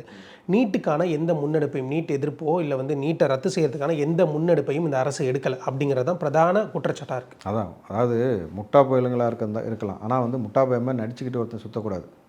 நல்லா நீங்கள் விஷயம் புரிஞ்சுங்க. நாங்கள் ஆரம்பத்திலேயே தெளிவாக புரிய வச்சிட்டோம். கல்வியை மாநில பட்டியலுக்கு கொண்டு வர வேண்டும். கொண்டு வருவதன் மூலமாக இதற்கு எல்லா தீர்வையும் எடுக்கப்படும். இது தாவேக்காவுடைய ஸ்டாண்ட். நீட்டை ஒழிப்பதற்கு அங்கேயே நம்ம வந்து ரொம்ப கிளியர் கட்டாக சொல்லிக்கிட்டு இருக்கிறோம். நீங்கள் பிஜேபியவே நாங்கள் வந்து ஒழிப்பதற்கான வேலையும் இப்போ செஞ்சுக்கிட்டு இருக்கிறோம். நல்ல ஒரு விஷயம் புரிஞ்சுக்கோங்க தம்பி. 2 வருஷம் கட்சி ஆரம்பித்ததுக்கு பிறகு 70 வருஷ கட்சியை ஓரங்கட்டி ஸ்டாலின் அவர்களை கூட எம்எல்ஏ கூட ஆக விடாமல் தோக்கடிச்சிருக்கணும் பொழுது அடுத்த வரக்கூடிய எலெக்ஷனில் இதே தான் பிஜேபிக்கு நடக்கும். பிஜேபி இங்கேருந்து அப்புறப்படுத்தி அடுத்து நீங்கள் 2034 நீங்கள் நல்லா புரிஞ்சுக்கோங்க. அன்றைக்கி சிஎம் விஜய் அவர்கள் வந்து பிரதமர் கேண்டிடேட்டு. ஸோ எப்படி ஒவ்வொரு விஷயத்தை இனிஷியேட்டிவ் பண்ணி கொண்டு போகணும் நமக்கு தெரியும். நம்ம கல்வியோட பட்டியலே வந்து நம்ம மாநில பட்டியலுக்கு மாற்ற சொல்லி கேட்டுக்கொண்டு அதற்கான வேலையை செஞ்சு கொண்டு இருக்கிறோம் பொழுது நீ எங்களை பற்றி பேசக்கூடாது. நேற்று வந்தவன் எவனாவது பிஜேபி எடுத்து பேசுனியா திமுக சார்பா? நல்ல ஒரு விஷயம். நான் இந்த கேள்விக்கு திமுககாரன் பதில் சொல்லு. அதாவது பிஜேபியோடு அதிமுக கூட்டணி வச்சு தான் வைக்கலையா போன எலெக்ஷனில் 2027 கூட்டணி தானே சார்? அப்போது பிஜேபியின் நேரடி உறவில் இருந்தது அதிமுக. அந்த அதிமுகவை சேர்ந்த எடப்பாடியை முதலமைச்சராக ஆக்கணும்னு சொல்லி பேசினது யார்? திமுகவை சேர்ந்த ஸ்டாலின் அவர்கள். கரெக்டுங்களா? இதற்கு IUML தலைவரும் சாட்சி. என்னிடமே சொன்னார் ஸ்டாலின் அவர்கள் எடப்பாடியே வந்து நம்ம முதலமைச்சர் ஆக்க போகிறோம். அப்போது பிஜேபியோடு சேர்ந்து ஸ்டாலின் நீங்கள் பயணம் பண்ணிவிட்டு அப்போ நேரடியாக நீயும் பிஜேபிக்காரனாக மாறிட்ட. இன்றைக்கு உன்னுடைய சார்பாக வந்து பேசக்கூடிய டேரக்டர்லேருந்து இருக்கக்கூடிய ஜென்சிகட்லேருந்து எல்லா நபருமே வந்து பிஜேபியோடைய வாளாகத்தான் நின்றுட்டு இருக்கிற. அப்போ முழுக்க நீங்கள் எல்லாமே பிஜேபியோட கேடர்ஸ். புரியுதா? நீ அன்றைக்கி வந்து இல்லை சரி, நேற்று யாராவது ஒரு ஆள் திமுகலேருந்து போயிட்டு பிஜேபி எடுத்து பேசல. அப்போ முழுக்க நீ ஒட்டுமொத்த பிஜேபி நம்பர்களாக இருக்கக்கூடியது திமுக, அதிமுக, ஜென்சிக்கிட்டு 10வதுக்கு இந்த நாம் தமிழர் குரூப்பு நேரடியாக சென்று பிஜேபி ஓட்டு கேட்டவங்க தம்பி. சீமான் அவர்கள் நேரடியாக பிஜேபிக்கு ஓட்டு கேட்ட நபர். முதல்வர் படத்தை மிஸ்ஸிங் அப்படின்னு சொல்லி வச்சுட்டு இன்னைக்கு காலையில் போராட்டம் நடத்துறாங்க. என்னவா? நாம் தமிழர் கட்சியை சேர்ந்தவங்க இன்னைக்கு காலையில் அவங்க ஒரு போராட்டம் நடத்தினாங்க. என்ன மிஸ்ஸிங்? முதல்வர் ஃபோட்டோ வச்சுட்டு வந்து மிஸ்ஸிங் அப்படின்னு சொல்லிட்டு. ஏன்னா அவங்களுக்கு இல்லை நான் சொல்கிறேன், அது ஒன்றும் பிரச்சனை இல்லை. நாங்கள் ஆட்சிக்கு வந்ததுக்கப்புறம் முன்னாள் முதல்வரே மிஸ்ஸிங்கடா. அது தெரியுதா உனக்கு இல்லையா? ஸ்டாலின் மிஸ்ஸிங். கரெக்டுங்களா தம்பி? நான் ரொம்ப என்ன சொல்கிறது, 15 வருஷமாக புதகுடியில் புதைச்சி வச்சிருந்தாலும் திடீர்னு உயிர் பெற்று வெளியில் வந்து பேசக்கூடிய நபர்கள் நம்ம கருத்து சொல்ல தேவை கிடையாது. புரியுதுங்களா? நீ எங்கே இருக்கிற? உன்னுடைய உனக்கான இடத்தை மக்கள் அங்கீகாரம் கொடுத்தாரலாம், கொடுக்கலையா? அப்போ மக்களுக்கு ரொம்ப தெளிவாக தெரியல. முதல்வர் இதுக்கு ஆதரவு தெரிவிக்கல, இந்த போராட்டத்துக்கு முதல்வர் வாய் திறக்க மாட்டேங்கிறாரு அப்படிங்கிற அந்த விஷயத்தை கன்வே பண்றதுக்கு தான் இந்த மாதிரி மிஸ்ஸிங். முதல்வர் பேச மாட்டேங்கிறார் அப்படின்னு முதல்வருக்கு தெரியுது திருடன் யார் நல்ல யாருன்னு அவருக்கு தெரியும் இல்லையா? நீ உள்ள போராட்டக்காரன் நம்ம அப்படி சொல்லி எல்லா போராட்டக்காரனும் யார் சொன்னா? நான் திருடனை தானே திருடன் சொல்றேன். திருடனுக்கு தான் திருடன் யாருன்னு தெரியும். அவனுக்கு மட்டும் வலிக்கும், அவன் மட்டும் தான் கத்துவான்.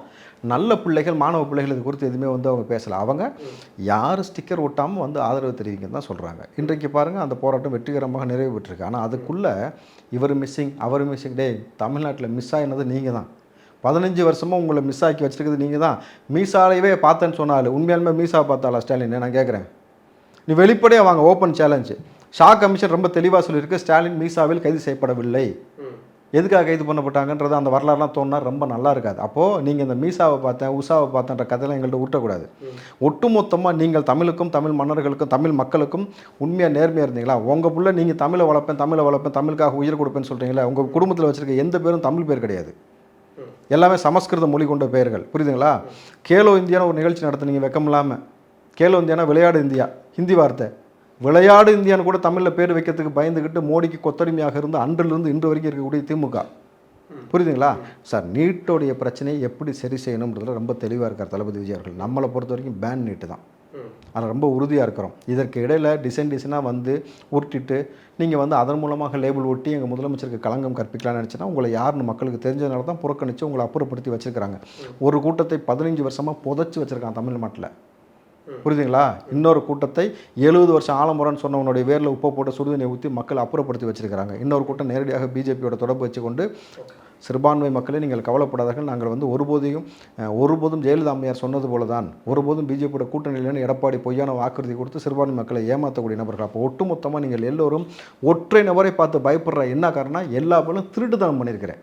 எல்லாரும் முறைகேடாக சம்பாரித்து வச்சுருக்க கோடி சொத்து சேர்த்துருக்க. அந்த சொத்தை காப்பாற்றுவதற்காகவும் அரசியல் வாரிசு செய்வதற்காகவும் பிஜேபிக்கு அடிமையாக இருக்கு நீ.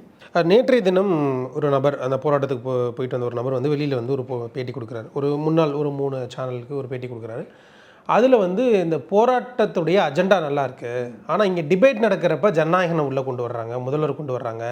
அதை பற்றி கேள்வி கேட்டால் இங்கே போராட்டம்ங்கிறது நீட்டை பேஸ் பண்ணி தானே இருக்குது, ஜனநாயகத்தையும் முதல்வர் விஜய் இங்கே ஏன் கொண்டு வரீங்க, அப்படின்னு கேட்டால் கார்னர் பண்ணுறாங்க அப்படிங்கிற மாதிரியான ஒரு ஸ்டேட்மெண்ட்டை அந்த போராட்டத்தில் கலந்துக்கிட்ட ஒரு நபர் வெளியில் போராட்ட காலத்துக்கு வெளியில் வந்து அதை ஒரு பேட்டியாக செய்தி சேனலுக்கு கொடுக்குறாரு.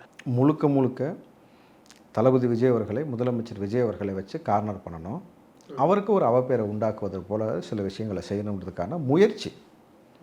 ஆனால் பிரபஞ்சம் தேர்வு பண்ணிய தலைவன் என் தலைவன். நீங்கள் வந்து எவ்வளோ முயற்சி எடுத்து எப்படி படுதோல்வி அடைஞ்சிங்கன்னு தெரியும். மாணவர் போராட்டம், அந்த மாணவர் போராட்டத்தில் போய் அதை திசை திருப்பி அதில் லேபிள் ஒட்டி அதை திருட பார்க்குற பற்றியா? காலங்காலமாக திருடியதான் வரலாறு சார். திமுகவுடைய சிம்பிளே முதல்ல உதயசூரியன் கிடையாது தெரியுமா? இரவல் வாங்கின சின்னம் சார் அது.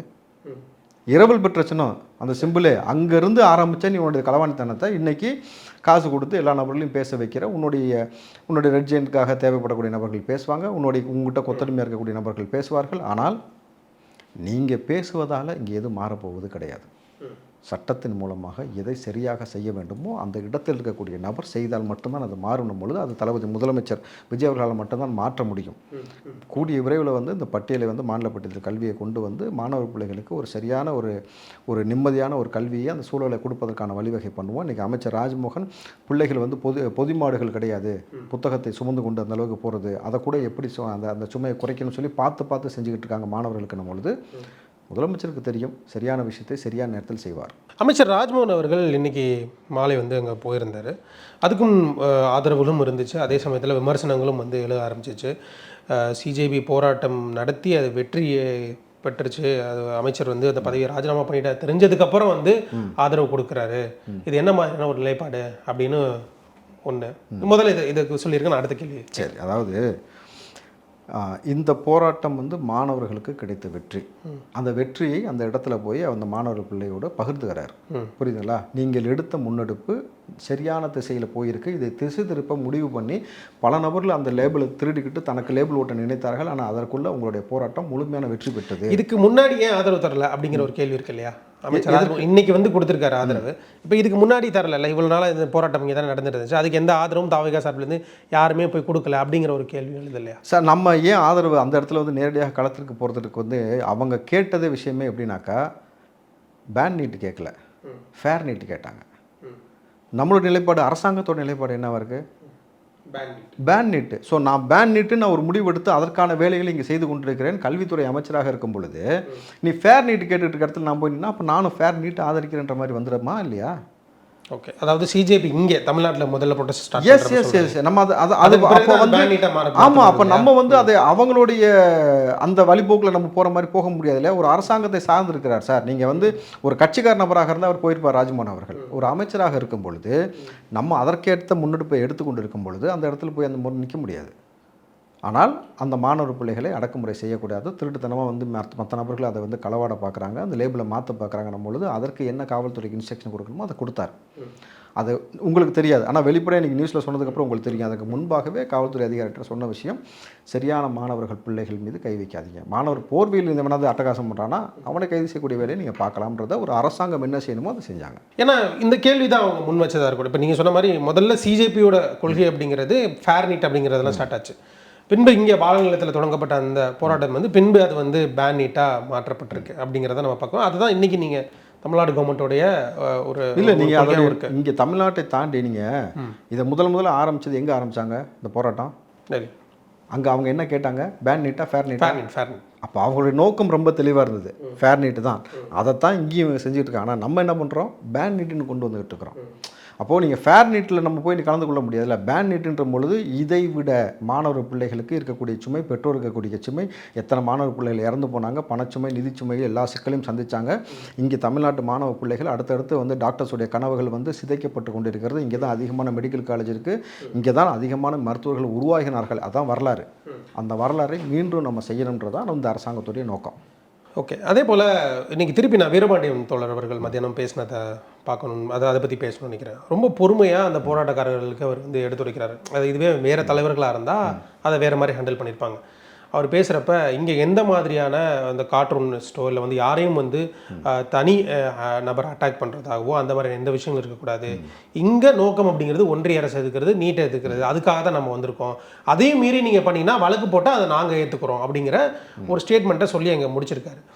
ஒரு கண்டிப்பாக இல்லாமல் ஒரு அட்வைஸாக இன்னும் சொல்லணும்னா ஒரு பெருந்தன்மையாக ஒரு அட்வைஸாக அதை சொல்லி போயிருக்காரு அப்படின்னு. இப்போ அவர்னாலேயே இப்போ அவருடைய ப்ரொமிசஸ் தான், அவங்க தான் அலோவ் பண்ணுறாங்க, அவங்களும் அதுக்கு வந்து பெரிய சப்போர்ட்டிவாக இருக்காங்க. அப்படிங்கிறப்ப அவர்னாலேயே அந்த விஷயங்களை கண்ட்ரோல் பண்ண முடியல. அந்த ஆர்கனைசேஷனை தாண்டி இந்த விஷயம் நடக்குதா?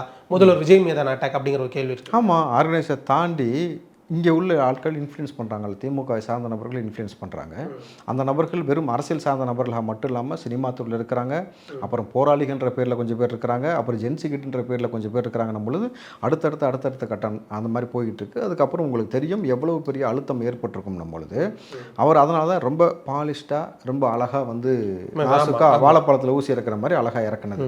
இந்த நோக்கம் சரியான திசையில் பயணிக்கணுமே தவிர கண்ட பேர் வந்து ஸ்டிக்கர் ஒட்டாதீங்க. இப்போ இதே அவர் வந்து இப்போ எங்களை போன்ற நபர் இல்லாங்க தான் நாங்கள் வெளிப்படையாக சொல்லிடுவோம், தம்பி எந்த இடத்துல வந்து யாருடைய நிகழ்ச்சியில் இப்படி வந்து திருட்டுத்தனம் பண்ணி வெளியேறுங்கன்னு சொல்லியிருப்பாங்க. டிஎம்கேவே அந்த இடத்துல இருந்திருந்தா இல்லை, ஆனால் டிஎம்கே வெளியேறுன்னு சொல்லிட்டாங்கல்ல தமிழ்நாட்டு மக்கள். இப்போ அங்கே இல்லை. ஏன்னா நீ தான் ஆரம்பத்துலேருந்து எல்லாருக்கும் மோடிக்கு வந்து ஜால்ரா போட்டு சுற்றினாள். இப்படி தான் திமுக முழுக்க மோடி சொன்னதுக்கு ஜால்ரா போட்டு சொன்னது நீ தான். மோடி தமிழ்நாட்டுக்கு வருவது, தமிழ்நாட்டின் வருகை வந்து தமிழ்நாட்டுக்கு பெருமைன்னு சொன்னது திமுகவுடைய அமைச்சர். நீ தான் வந்து மோடி எதிர்க்க பயந்து கொண்டு வெள்ளை கொடியை தூக்கிட்டு ஓடினாள் யார் சார்? வரலாற்றுலேயே இல்லை, நீங்கள் பதிவு பண்ணணும், நீங்கள் போடணும். தமிழ்நாட்டில் வரலாற்றிலே எந்த முதலமைச்சரும் செய்யாத ஒரு விஷயம். பிஜேபியோடைய பிரதமர் வரும்பொழுது அவர் கருப்பு கொடை எடுத்துகிட்டு போனால் கூட அவர் மனசு சங்கடப்பட்டுன்னு சொல்லிட்டு வெள்ளைக்கொடை தமிழ்நாட்டில் இல்லை, இந்தியாவில் எங்கேயும் கிடையாது, அதை ஆர்டர் செஞ்சு உருவாக்கி வெள்ளைக்கொடையை தூக்கிட்டு போனால் ஸ்டாலின் அவர்கள். புரியுதுங்களா? கேலோ இந்தியான்ற வார்த்தையை அப்படியே வச்சுட்டு விளையாடு இந்தியான்னு கூட தமிழில் வைக்காமல் கொஞ்சமும் வந்து நீங்கள் வந்து மோடிக்கு வந்து என்ன சொல்கிறது, பல்லாக்கு தூக்கி சப்பளங்கட்டை வசிக்கலை. அது ஒன்று தான் செய்யலை திமுக காரன், எல்லா வேலையும் செஞ்சு நீங்கள் வந்து எங்கள் முதலமைச்சர் கொடுத்து பேசுவதற்கு என்ன அருகதை இருக்குது? அதே மாதிரி இன்னொரு விஷயங்கள் இன்ஃப்ளூயன்சஸ், இங்கே நிறையா இன்ஃப்ளூயன்சஸ் வந்து கலந்துக்கிட்டாங்க. சில பேர் உண்மையிலேயே அதுக்கு வந்து ஒரு நல்ல ஆதரவு அப்படிங்கிறத கொடுத்துட்டேன். ஊடகங்களாக நான் பார்க்குறப்பவுமே எனக்குமே அதில் சில முரண்கள் இருந்துச்சு. இதற்கு முன்பாக இதே நீட்டுக்காக ஆதரித்து விளம்பர படங்கள் நடித்த ஒரு சில இன்ஃப்ளூயன்சஸும் அங்கே வந்து நடிகர் வந்திருந்தாங்க. நடிகர்கள் 1 or 2 இன்ஃப்ளூயன்சஸும் வந்து வந்திருந்தாங்க. அதுவுமே அதாவது நேற்று அந்த மாதிரியான டயத்தில் பார்த்தீங்கன்னா அதையுமே எடுத்து வெளியில் பேசப்பட்டுச்சு. அதுவும் ஒரு பேசு பொருளாச்சு. நீங்கள் இதுக்கு முன்னாடியே நீட்டை ஆதரித்து விளம்பர படங்கள் நடிக்கிறீங்க, இன்றைக்கி வந்து இப்படி இங்கே வந்து ஒரு எதிர்ப்பு மனநிலைமையில் பேசுகிறீங்க, இதை எப்படி எடுத்துக்கிறது, முரண் இல்லையா அப்படின்னு சொல்லி. எதிர்ப்பு இல்லை, நாடகம் போடுறது. ஏன்னா நாடகத்தில் நடித்து பழகினவங்கள அவங்க, அதனால் வந்து இங்கே வந்து நாடகம் போடுறாங்க. இன்றைக்கு இளைஞர்களை அரசியல் படுத்தி விட்டார் தலைவர் விஜய். ஏன்னா இளைஞர்களை அரசியலை ஒரு துறையாக தேர்ந்தெடுங்கள்னு சொன்னவர் இவர். வரலாற்றில் எந்த முதலமைச்சரும் லஞ்சம் கேட்டால் கொடுக்காத என் பெயரை சொல்லுன்னு சொன்னவர் இன்றைய முதலமைச்சர். இளைஞர்கள் உங்களுக்கு தெரியும், இந்த அளவுக்கு ஒரு அரசியல் மாற்றம் ஏற்படுவதற்கு மிக முக்கியமான காரணம் இளைஞர்கள். அவர்கள் அரசியல் புரிதலோடு இருக்கும் பொழுது நீ வந்து அந்த பக்கம் நீட்டுக்கு இந்த கோச்சிங் சென்டரில் படிங்கன்னு சொல்லி ஒரு நாடகத்தில் நடிக்கிறீங்க, ஒரு விளம்பரத்தில் நடிக்கிறீங்க, இங்கே வந்து ஐயோ நீட்டுன்றது எனக்கு மனசு ஒரு தாயாக வலிக்குதுன்றீங்க. அப்போது இளைஞர்கள் அதெல்லாம் ஒப்பிட்டு போடுவாங்களா போட மாட்டாங்களா? இந்த புரிதல் இல்லாமல் உங்கள் தாத்தங்காலம் கலைஞர் காலம் அதுக்கு முன்னாடி இருந்த காலம் நினச்சிக்கிட்டு இங்கே வந்து உருட்டினாக்கா எடுபடாது. அப்போது இதை எல்லாத்தையும் மனசில் வச்சுக்கிட்டு போலி போராளிகள் நீங்கள் களத்துக்கு வருவதற்கு முன்னாடி நம்ம போனால் கேவலப்படுவோமேன்றதை யோசித்து வரலாமா வேறமான்னு இனிமேட்டு முடிவு பண்ணிக்கிங்க. ஏன்னா அன்பில் மகேஷ் 20 வருஷத்துக்கு முன்னாடி நாடகத்துக்கு நடித்தானே அவனுக்கு தெரியாது சார், கரெக்டா? இல்லை சார், நீங்கள் இல்லை நடந்த விஷயத்த பேசல தப்பு இல்லையே சார், நீங்கள் வெளியில் வந்துருச்சுல, அதை நம்ம பேசத்தானே. நான் தனிப்பட்ட வாழ்க்கையை குறித்தே பேசலை, தனிப்பட்ட வாழ்க்கை துபாய் வாழ்க்கையை பற்றி நான் யாரை பற்றியுமே பேச மாட்டேன். நான் சொல்கிறது அன்பில் மகேஷ் அன்றைக்கி வந்து நாடகத்தை நடித்தான்னு யாருக்கும் தெரியாது. என்றைக்கு நீ வந்து அங்கே கரூரில் வந்து நின்று படித்து சொன்ன கேட்டிங்களாடான்னு அழுதி ஒரு நாடகம் நடிச்சிங்களோ அன்றைக்கி தான் நீங்கள் நடித்ததை எடுத்து மக்கள் வெளியிட்டாங்க. அதுவும் இளைஞர்கள் தான் வெளியிட்டாங்கன்னும் பொழுது இந்த இளைஞர்கள் இந்த வாரியர்ஸ் மத்தியில் நீ மண்டிடுவேன், திமுக நிச்சயமாக மண்டிடுவேன், அதில் எந்த மாற்றமும் இல்லை. இன்னும் நம்ம கொஞ்சம் உற்று நோக்கணும் அப்படின்னா இந்த போராட்டம், அதாவது ஜனநாயகன் ரிலீஸ் அந்த 2 நாட்களில் இன்னும் தீவிரமடைஞ்சப்போ அந்த பகுதிகளில் ஜனநாயகன் படத்தை பேஸ் பண்ணிய கமெண்ட்ஸ் அப்படிங்கிறது பாஸ் பண்ணப்படுது. அங்கே அந்த போராட்டத்தில் பேசின அந்த கருத்துக்களை பகிர்ந்து கொண்ட ஒரு சில நபர்களால் இன்னும் விஜய் அவர்கள் படத்தில் வரக்கூடிய அந்த ராவணம் கொண்ட அந்த பாட்டை கூட அதை பேசி திருச்சி அதில் வந்து பேசப்பட்டுச்சு. இங்கே நிறைய பேருக்கு எழுந்த கேள்வி என்னன்னா, இது வந்து நீட் எதிர்ப்பா, இல்லை ஜனநாயகன் எதிர்ப்பா, இல்லை தமிழக முதல்வர் எதிர்ப்பா, இது எதனால் இதை நோக்கி போகுது, எதனால் இப்படி ஒரு ஸ்டாண்ட் ஸ்டாண்டுக்கு மூவ் ஆச்சு அப்படிங்கிற ஒரு கேள்வி இருக்கு இல்லையா? இப்போ நீங்களும் அதை பார்த்துருப்பீங்க. ஆமாம்மா, அதாவது வரலாற்றில் காலங்காலமாக வந்து மன்னர் ஆட்சி செய்து கொண்டிருந்த மன்னன் மாமன்னன் பேசினாங்க. நீங்கள் அந்த காணொலியெல்லாம் பார்த்துருக்க முடியும். ஆண்ட பெருமையை பற்றி பேசினது திமுக நபர்கள் தான், சாதி பெருமை பேசினது திமுக நபர்கள் தான். சாதியை வச்சு கலவரம் பண்ணுவோம், அதை வைத்து ஒரு பிளவாட அரசியல் செஞ்சது கலைஞர் கருணாநிதி தான் அப்பாவை பேசியிருக்கிறார். அப்போ முழுக்க இப்படி நம்ம தான் அப்படின்ற ஆணவம் எந்த அளவுக்கு இருந்துச்சுனாக்கா, மறுபடியும் நம்ம தான் ஆட்சிக்கு வருவோம்னு சொல்லிட்டு கலைஞருக்கு பேனா செஞ்சுட்டாங்க சார் அவனுங்க. இப்போ அந்த பேனா தூக்கி சுற்றிக்கிட்டு இருக்காங்க, எங்கே வைக்கிறதுன்னு தெரியாமல். புரியுதா உங்களுக்கு? அப்போது இந்த மனப்போக்கில் உட்காந்துட்டு இன்றைக்கி ஜனநாயகனை எதிர்க்கிறாங்க. ஏன்னா இதற்கு முன்னாடி ஜனநாயகனை எதிர்த்து வரவிடாமல் செஞ்ச அத்தனை நபர்களுக்கும் ஒரு நன்றி. ஏன்னா அன்னைக்கு வந்திருந்தா வெறும் நடிகர் விஜயன் வந்திருக்கும், தளபதி விஜயன். அமீரும் இதை பற்றி பேசியிருக்கேன். அதுதான் சொல்கிறேன், இன்றைக்கி முதலமைச்சர் ஜோசப் விஜயன் வருதுல்ல, ஓகேவா? அப்போது இது ஒரு வெற்றி. ஸோ அதே போல் நீங்கள் அடுத்து இன்னமும் இதை கொடுத்து எதிர்த்துக்கினாக்கா, அது அமீர் அவர்கள் சொன்ன வார்த்தையெல்லாம் வந்து பார்த்தீங்கன்னாக்கா, அன்றைக்கி வந்து முகத்தில் வந்து கர்ச்சிப்பை கட்டிட்டு வந்து கூட்டத்தில் உட்காருவாங்க, இன்றைக்கி யாருமே வரவே மாட்டுறாங்க அப்படின்ட்டு. எப்பா நீங்கள் வந்து ஜாஃபர் சாதிக்னு ஒருத்தன் கூட சேர்ந்தே சுற்றிக்கிட்டு இருந்தீங்கல்ல, அவன் வந்து சர்வதேச லெவலில் மெத்து கடத்தினா தெரிஞ்சதுக்கப்புறம் அவனை எதிர்த்தியா? அவனை எப்போ அயலக பிரிவில் திமுக நீ போட்டு வைக்கலாம் என்று அந்தளவுக்கு கூட ஒருத்தனுக்கு அறிவில்னு சொல்லி யாராவது கேள்வி கேட்டியா? நீ சொல்கிறியே இளைஞர்கள் போராட்டத்தில் வந்து கலந்துக்கூடாதுன்னு, அவன் கொடுத்தானே மெத்து, அதில் பாதிக்கப்பட்டது முக்கால்வாசி பேர் இளைஞர்கள் தான். அப்போ இளைஞருடைய வாழ்க்கையை நாசம் பண்ணானே ஒருத்தன் ஜாஃபர் சாதிக்னு, அவன் கூட சேர்ந்து சுற்றிக்கிட்டு இருந்தே, அதுக்கு நீ கண்டன குரலை பதிவு பண்ணியா? திமுக அரசாங்கத்தை எதிர்த்து கேள்வி கேட்டியா? எதுவுமே செய்யலையே, பொத்திக்கிட்டு இருக்கிறேன். அன்றைக்கி அங்கே எதுவுமே பேசலையா? அன்றைக்கி பாரஞ்சித்து நீ பேசுனியா? அதை குறித்து ஏதாவது பேசுனியா? வேங்கைவேல் சம்பவம் நடந்தபோது பேசுனியா? நாங்குநேரி சம்பவம் நடந்தபோது பேசுனியா? எங்கேயுமே பேசலையா? தொடர்ச்சியாக 2 முறை கள்ளச்சாரம் நடந்து பேசுனியா நீ? அப்போலாம் பேசாத நபர்கள் முன் வச்சிருந்தாரு தானே சார். கருத்துக்களை வந்து சும்மா பதிவு பண்ணுறதுக்கும் இது போல் வந்து எதிர்ப்பு தெரிவித்து பொது வெளியில் நீ பேசணும். முதுகெலும் உள்ள ஆம்பளை அன்னைக்கு நீ பேசியிருக்கணும். இன்றைக்கி நீ வந்து பேசி என்ன ஆக போகுது?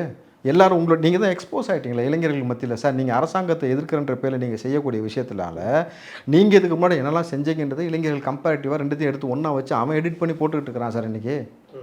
இன்றைக்கி லட்சம் பேர் கோடி பேர் அவன் எடிட்டராக இருக்கிறான், அவன் கேமராமேனாக இருக்கிறான், வாரியர் சத்தனை பேர் எடுத்து உங்களுடைய முகத்தில் கிழிச்சு கொண்டிருக்கான பொழுது நீங்கள் ஜனநாயக எதிர்ப்பு கொலை வழக்கு நடந்தப்போ இங்கே இருக்க முன்னாடி இருந்த திமுக அரசுக்கு எதிராக தன்னுடைய கடும் குற்றச்சாட்டுகளையும் கடும் குரல்களையும் எழுப்பியவர் பாரஞ்சித். அப்படியா? ஆமா, நம்ம பார்த்தோம் இல்லையா சார்? அப்போ நான் அவர் சொன்னதே பிரச்சனைக்கும் அவருடைய நீலம் பண்பாட்டு மையமும் சரி, நீலம் சார்ந்த அந்த ஊடகமும் சரி, அதில் வந்து ஒரு பெரிய பங்கா இருந்துச்சு. சேகர் பாபு அவர்களுமே அதை வந்து நீ எல்லா இடத்துலையும் நீளம் இருக்கு அப்படிங்கிற ஒரு எல்லா இடத்துலையும் நீளம் இருக்குன்னு சொன்னீங்களே தவிர, சேகர் பாபு வைத்து அமீர் வந்து இவர் ரஞ்சித் கேள்வி கேட்டாரா? தூய்மை பணியாளர்கள் வந்து தற்கொலை பண்ணிக்கிற ரேஞ்சுக்கு போகிறாங்க, நீ புறவாசலில் வந்து நீயும் மேயர் பிரியாவும் ரிப்பன் பில்டிங்கில் புறவாசலில் வந்துட்டு போகிறீங்களே, இதான் உங்களோட ஜனநாயகமா, இதான் உங்கள் சமூக நீதியான்னு சொல்லி கேள்வி கேட்டாரா? கேட்கலையே. அதற்கு முன்னாடி என்ன சொன்னீங்க, எதுக்காக போராடினார்னு? ஆம்ஸ்டாங் கொலை வழக்கு. அது அப்போ தான் அவர் வெளிப்படையாக பேசுகிறாரு, எங்களுக்கு வந்து ராஜ்மோகன் வந்து இந்த சாதியை சார்ந்த நபர்னு எங்களுக்கு தெரியாது சொன்னாரா? இப்போ சொல்லியிருக்காரு. என்னன்னு சொன்னார்? இல்லை, நீங்கள் அவர் தொகுதியில் கண்டெஸ்ட் பண்ண விட்டதுக்கப்புறம் தான் எங்களுக்கு அவர் வந்து தலித் சார்ந்தவர்னே தெரியும். தலித் சார்ந்தவர் எங்களுக்கு தெரியும். இதுக்கு முன்னாடி எந்த தலித் பிரச்சனைகளும் ஒரு குரல் கொடுத்ததில்ல அப்படின்னு. எந்த தலித் அவர் வந்து ராஜ்மோகன் வந்து எலெக்ஷனில் போட்டியிடும் போது தான் எங்களுக்கு தலித்துன்னு தெரியாத வரைக்கும் அவர் தலித்துன்னு எங்களுக்கு தெரியாதுன்னு சொல்கிறேன்ல. ஆம்ஸ்டாங் யாருன்னு உங்களுக்கு தெரியும்ல, அவர் எந்த மக்களுக்காக போராடணும்னு உனக்கு தெரியும்ல, அவருக்கு நீ கடைசி வரைக்கும் ஓட்டே போடல. உன் சமூகத்திலேருந்து ஒருத்தர் மேலோங்கி வந்து அத்தனை நபர்களை வந்து படிக்க வச்சுருக்காரு, உன் சமூகத்துக்காக போராடும் பொழுது அவருக்கு நீ ஓட்டே போடலை. அவர் இறந்த பிறகு நம்ம அவரை தவற விட்டுட்டோம், நீ கொடுத்த பேட்டியே இருக்குது. அப்போ உன் சமூகத்திலேருந்து ஒருத்தர் மேலே வரானா நீ என்ன நினைக்கிறன்னா உனக்கு காம்படிட்டிவாக வரான், நம்ம மட்டும் தான் இந்த தலித்துன்றது போர்வையை வச்சுக்கிட்டு நம்ம சம்பாதிக்கணும்னு நினச்சிக்கிட்டு சுற்றிக்கிட்டு இருக்கிறேன். அப்போ அங்கேருந்து ஒருத்தர் மேலோங்கி வந்து அரசாங்க பொறுப்பில் வந்து அமைச்சராக உட்காந்து அந்த நபர்கள் வந்து எல்லா மக்களுக்கும் எல்லாத்தையும் அரவணைச்சு போகக்கூடிய ஒரு அமைச்சராக இருக்கும்பொழுது உனக்கு வயிறு எரியுது சார். இது தொடர்ச்சியாக திமுக ஃபார்முலா சார். இது நீங்கள் வந்து கூட்டணி கட்சிகளை அழிச்சு தான் திமுகவுடைய வரலாறு. நீங்கள் வந்து அந்த ஒரு சமூகத்திலிருந்து ஒரு நபர் மேலோங்கி வரும்பொழுது அவனை வந்து வரவிடாமல் அழிப்பதும் அவனை வந்து அவதூறு அவன் மேலே பேசுகிறது தான் இவங்களுடைய வேலை. அதனால தான் போகிற இடத்துலலாம் அமைச்சர் ராஜ்மோகன் மீது நீ டார்கெட் பண்ணி பார்க்குற. ஆனால் 10 காசுக்கு பிரயோஜனப்படாது, எழுதி வச்சுக்க, 10 காசுக்கு பிரயோஜனமே படாது. இன்றைக்கி நம்ம அமைச்சர் ராஜ்மோகன் அவர்கள் பேசுகிறப்ப பார்த்தோம், அவர் பேசுகிற எதிர்ப்பு குரல் அப்படிங்கிறதும் அமைச்சர் ராஜ்மோகன் அவர்கள் பேசுகிறப்ப எழுந்துச்சு. மெரினாவை ஏன் மூண்டிங்க அப்படிங்கிற கோரிக்கைகளாக இருக்கட்டும், ராஜ்மோகன் டவுன் அப்படிங்கிற மாதிரியான ஒரு கோரிக்கைகளும் வந்து எழுப்பப்பட்டுச்சு. ஆனால் அமைச்சர் ராஜ்மோகன் அவர்கள் அவர் பேச வேண்டிய விஷயங்களை தெளிவாக பேசிட்டு வெளியேறிட்டார். இது எப்படி இல்லை, அதுதான் ரொம்ப சிம்பிள். அதில் வந்து எவன் ஒருத்தன் கத்த ஆரம்பிச்சானா அப்போ கூட்டத்தில் ஒருத்தன் போயிட்டு மூடிட்டு உட்காரான்னு சொன்னான். அந்த காணொலி வந்திருக்கு. ஏன்னா அவன் போலி போகிறாள்னு உங்களுக்கு தெரியும் எல்லாத்துக்கும். நீ வந்து எதுக்காக வந்த, உன் நோக்கம் என்ன, நீ என்ன டிஷர்ட் போட்டு வந்து உட்காந்துருக்கிற, நீ யார் கூட வந்த, டிஷர்ட்டே போடாமல் கருப்பு டிஷர்ட் போட்டு ஜென்சிக்கிட்டோட வந்தவன் தான் அன்றைக்கி நீ குரல் கொடுத்த. எந்திரிச்சு அவர் மீது வந்து நீ வந்து அவரை வந்து நீ டவுன்றதாக இருக்கட்டும், அவரை வந்து பேச விடாமல் கத்துறதுக்கான முயற்சி எடுத்த. அங்கே இருக்க நபர்களே பொத்திட்டு உட்காரு, நீ யாருன்னு எங்களுக்கு தெரியும், அவர் யாரும் உங்களுக்கு தெரியும், இதை தாண்டி இந்த லேபிளை திருடுறது, இந்த மாதிரி சீன் போடாத, இருந்த ஒழுக்கமாக இருக்கிறதா இருந்து வெளியில் போட்டுட்டாங்க. அப்போது இவர்கள் அந்த ஒரு நேரத்தில் அதை வச்சுட்டு அதை வச்சு நம்ம வந்து ரீல்ஸ் போட்டுக்கலாம், அமைச்சருக்கு எதிர்ப்பு இருக்குன்ற மாதிரி உடனே சன் டிவி எடுத்து போடுறான். டேய் நீ யாருன்னு எங்களுக்கு தெரியும் ராஜா. சன் டிவியும் கலைஞர் டிவியும் முதலமைச்சராக இருக்கக்கூடிய ஜோசப் விஜய் அவர்கள் அன்னைக்கு கரூர் சம்பவம் குறித்து எங்கள் சார் சிபிஐ அலுவலகத்தில் உட்காந்துருக்கும் பொழுது இவன் செய்தி போடுறான் சார். அவன் இந்த பெரிய மிஷன் நக்கீரன் கோபால்லேருந்து எல்லாரும் போடுறானுங்க. என்னன்ட்டு ஜோசப் விஜயிடம் இந்த கேள்வி கேட்கப்பட்டது சிபிஐ ஆஃபீஸில். அவர் இந்த பதில் சொன்னார். எப்படா தெரியும்? அது எவ்வளோ கான்ஃபிடென்ஷியல் நடக்கக்கூடிய விஷயம் சார். என்ன கேள்வி கேட்டால் என்ன இது பண்ணான்னு தெரியறதுக்கு இது என்னடா நீங்கள் நடத்துகிற ப்ரெஸ் மீட் ஆடாது. ஸ்டாலின்ட்ட வந்து இந்த கேள்வி தான் கேட்க போகிறோம், இதான் சார் பதில். ஒன்று அவர் கேள்வி கேட்கறதுக்கு மாதிரி நீங்கள் அடுத்து கேட்கக்கூடிய கேள்விக்கு பதில் நான் இப்போவே சொல்கிறேன்னு சொன்னார். பார்த்தீங்களா? அந்த மாதிரி நினச்சிட்டு இருக்கிறானுங்க இவனுங்க. முட்டா பசங்கள்லேயும் சுத்தமான முட்டாள் சார் இவங்க. தமிழ்நாடு அரசு இதில் என்ன நிலைப்பாட்டில் இருக்குது ஆல்ரெடி நீங்கள் சொல்லிட்டீங்க. போராட்டம் தீவிரமடைய ஆரம்பிச்சிருக்கு. எதை நோக்கி நகரும்? தமிழ்நாடு அரசு இதில் என்ன ஸ்டாண்ட் இருக்கும்? இல்லை தீவிரமடைஞ்சிருக்கா, வெற்றிகரமாக முடிச்சிருக்கிறாங்களா? அதாவது தமிழ்நாடோட ஸ்டாண்டை பொறுத்தவரையும் பேன் இட் அப்படிங்கிறதுல தெளிவாக நீங்களும் இருக்கீங்க. இப்போ இன்னைக்கு பாலநிலத்தில் நம்ம மாலை போயிருந்த கூட அவங்களும் அந்த மைண்ட் செட்டில் தான் இருக்காங்க. அப்படிங்கிறப்போ இது எதை நோக்கி நகரும்? எதை நோக்கி நகரும்? 2 வருஷத்தில் எப்படி திமுகவிங்கிறது அப்புறப்படுத்தணுமோ, அவங்க ஆணவ போக்கு அப்புறப்படுத்தணுமோ, அதே மாதிரி அடுத்த வரக்கூடிய எலெக்ஷனில் வந்து பிஜேபி அப்புறப்படுத்தும். நிச்சயமாக நீட்டுன்ற ஒன்று ஒழிக்கக்கூடிய வேலையில் மிக முக்கியமான தலைவராக தளபதி ஜோசப் விஜய் அவர்கள் இருப்பான்றது அதை நோக்கி தான் போகும். இல்லை முடியுமா அப்படிங்கிற கேள்வி. நிச்சயமாக. என்ன சார் இப்படி தான் சார் சொன்னாங்க, முடியுமான்னு. காங்கிரஸ் அதை பண்ணுமா? ஏன்னா காங்கிரஸ் இருந்த பீரியட்ல தான் நீட் அப்படிங்கிற ஒன்றே கொண்டு வரணுமானது இல்லை, பண்ண வைப்போம். பண்ணுமா? அதாவது நீங்கள் கூட தான் 70 வருஷ கட்சி முடியுமா? இப்போ தான் கட்சி நீங்கள் ஆரம்பிச்சிருக்கீங்க, உங்கள்கிட்ட ஆள் இருக்காங்களான்னு கேட்டாங்கல்ல. 70 வருஷ கட்சியோடு சேர்ந்து 50 வருஷ கட்சியும் சேர்ந்து அடித்து நடத்திட்டோமா? 8% இருந்தவனுக்கு 3.9% மாற்றி வச்சுருக்கிறோமா நாம் தமிழருக்கு? ஒட்டுமொத்தமாக உங்கள் கூடாரத்தை முடிச்சிட்டோமா? அவ்வளோதான். முடியுமானதெல்லாம் கிடையாது சார். விஜய்னால வெற்றி தான் சார். ரொம்ப நன்றி சார் உங்களுடைய நேரத்துக்கு. ரொம்ப நன்றி. நன்றி சார். குறைந்த விலை நிறைந்த தரம் தங்கள் தேவைகள் அனைத்தும் ஒரே இடத்தில். Jayachandran. Max Gold, cash for gold. Call 044 4545 4545.